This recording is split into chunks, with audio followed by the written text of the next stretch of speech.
The world's most iconic label, Made in China, is on the edge of extinction. If you've seen the product tags changing to Made in India or Made in Vietnam lately, then you'd know. China is losing its hot grip on the manufacturing industry.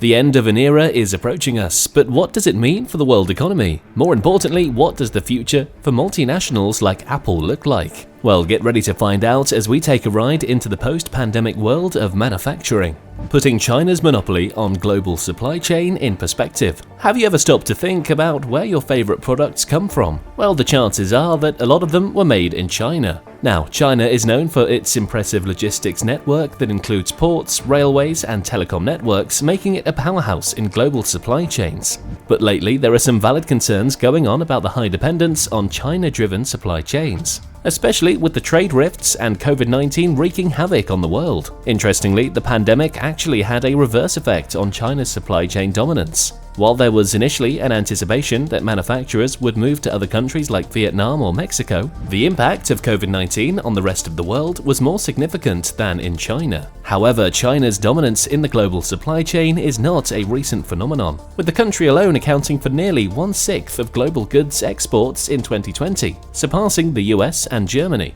China's control over the supply chains extends to global production of shipping containers, with native firms owning 4 of the 5 top global container ports. In 2021, container throughput at China's ports hit a record high of 4.7 billion tons. With Chinese companies holding stakes in more than a dozen European ports, it's no surprise that China is viewed as a major player in the global economy. But with increasing trade rifts and the COVID-19 pandemic, many countries and businesses are starting to reconsider their dependence on China-driven supply chains. Is it trade rifts or the plague of COVID-19 restrictions? This plague of dependency on China was really felt in August 2021, when a dock worker tested positive for COVID-19 in Ningbo, Zhoushan Port, China. Now, normally this wouldn't be a big deal, but since China had some very strict zero-COVID lockdown policies, as a precaution, they shut down the port or at least severely limited the throughputs at all the terminals. Well, Ningbo, Zhoushan Port is the 3rd largest port in the world, and it was containing tanker vessels, bulk carriers, and container ships for almost 2 whole weeks.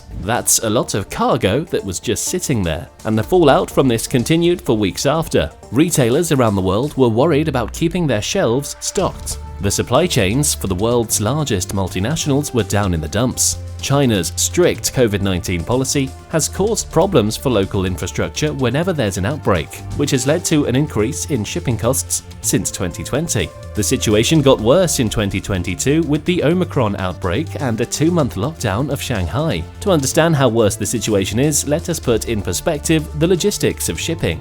High shipping costs and cargo delays, recipe for disaster. Entering 2022, the shipping costs and cargo delays were already at record highs, reaching their peak in January. Despite later falling by approximately 50%, the average spot freight price for a 40-foot container remained at $8,832 per container during the 3rd week of March, which is almost 5 times the cost at the start of 2020. Transit times for containers traveling from China to European ports have also significantly increased, with Dalian to the British port of Felixstowe transit time up from 65 days in January 2020 to 85 days in January 2022. The unpredictability of supply chain logistics costs have left many company executives around the world worried. Were they right to put all their eggs in one basket? Maybe not. Did COVID-19 teach everyone a lesson in diversification? Definitely. A survey by Deloitte of 130 CFOs in North America found that nearly 1/3 identified supply chains as their biggest external concern in the last quarter of 2021,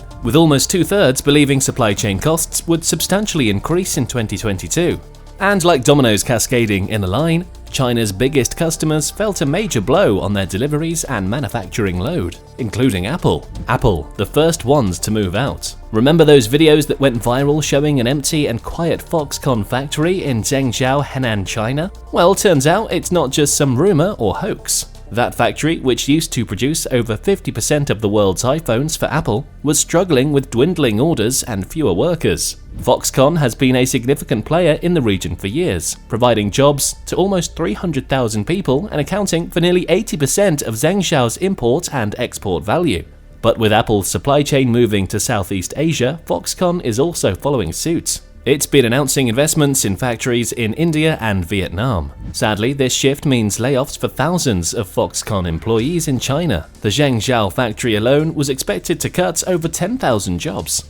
The Longhua Foxconn factory in Shenzhen was also feeling the impact, with employees giving a few months' vacation due to the drop in orders. It was a tough situation for the people of Zhengzhou, Henan, and for Foxconn, trying to adapt and staying relevant in an ever-changing global supply chain. But it's a grave reminder that when big businesses move, it can have a significant impact on the local economy and people's lives. The rise of Southeast Asia as a manufacturing hub has left a significant impact on China's largest Apple supplier, Foxconn. The factory in Zhengzhou, which used to employ over 300,000 workers, is empty, and the surrounding dormitories are deserted, causing downstream supply chain businesses and industries to be affected as well. However, Foxconn is not giving up and is following Apple's supply chain shift to Southeast Asia by investing in new factories in India and Vietnam. Foxconn's decision to shift production outside of China might not be surprising. The company has had a difficult time managing their 800,000 employees in China due to protests, low job satisfaction, and even COVID outbreaks in the past. In 2020, a large-scale COVID outbreak hit the Zhengzhou factory, leading many workers to stage a shocking physical escape on foot, causing production to come to a halt.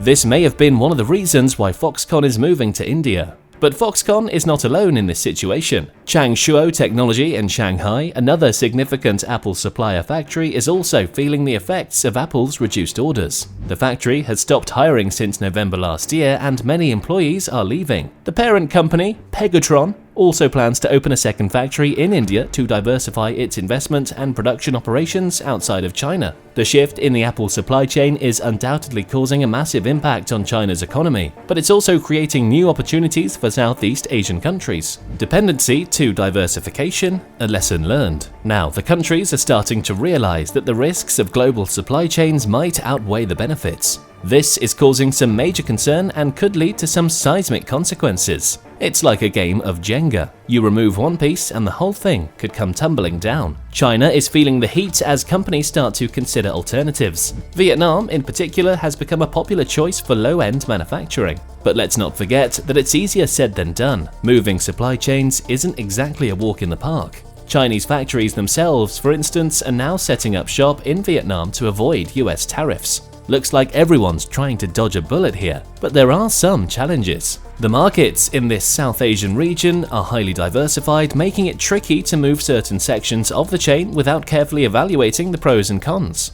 On the other hand, Mexico has emerged as a popular alternative for American companies seeking to avoid the US-China tariff war. Not only is it a hop, skip, and a jump away from the US, but it also means businesses don't have to wait ages for goods to be shipped from China. It's a win-win situation. A recent survey conducted by the European Chamber of Commerce in Vietnam found that the share of European companies relocating some of their operations from China to Vietnam has skyrocketed. In fact, it rose to a whopping 41% in the last quarter of 2022, up from just 13% in the previous quarter. That's a massive shift, don't you think? Alan Canny, chairman of the European Chamber of Commerce in Vietnam, said that European investors are looking for more stable business and investment conditions, and are keen to diversify their sourcing so they don't become totally dependent on one country. It's a clear shift in the narrative. The possibility of the end of Made in China is all too real. Do you think we're approaching the end of an era for Made in China? Don't forget to let us know in the comments below.